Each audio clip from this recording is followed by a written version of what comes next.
You're a professor of internal medicine and specialist of respiratory diseases and clinical immunology at the University of Catania.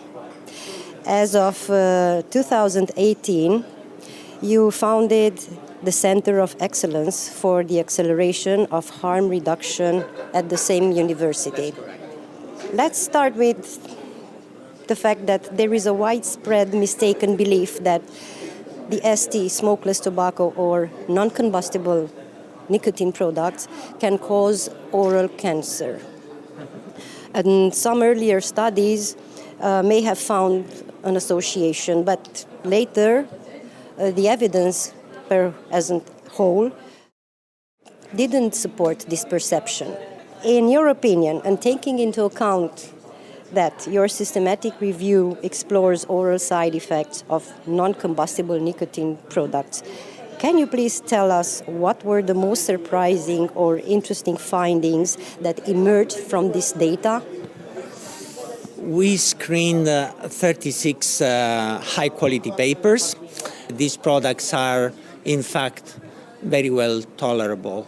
So, no real surprise there. Perhaps the only surprise was that the quality of many of these studies is a bit lacking. So one of the reasons why you do this type of systematic review in trying to understand whether there are research gaps needed. And one of the research gaps is that we need more longitudinal studies looking specifically in oral health endpoints, so outcomes. But we were not very much surprised to find that these products are essentially extremely well tolerated and devoid of major risks. Given the growing popularity of these products, how should dental and medical professionals interpret your findings when advising patients who use them? That's a very important question. I thank you very much for asking this.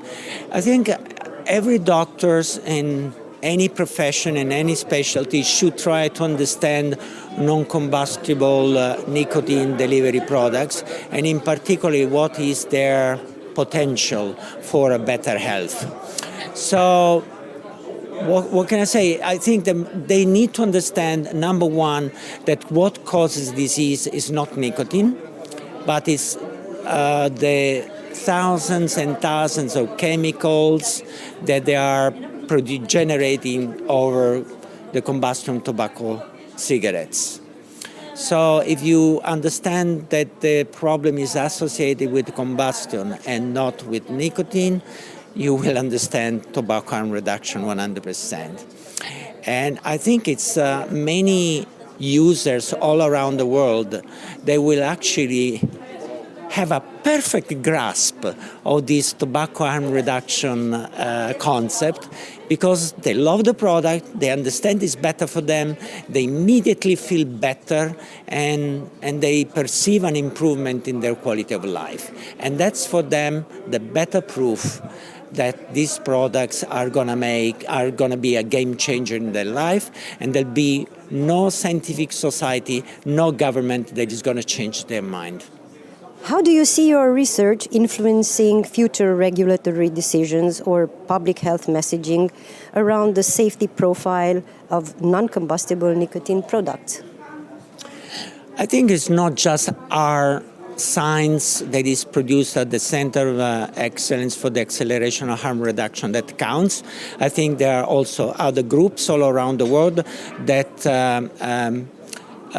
together are producing very good science and suggesting the direction that these products are extremely safe, particularly compared to combustible cigarettes.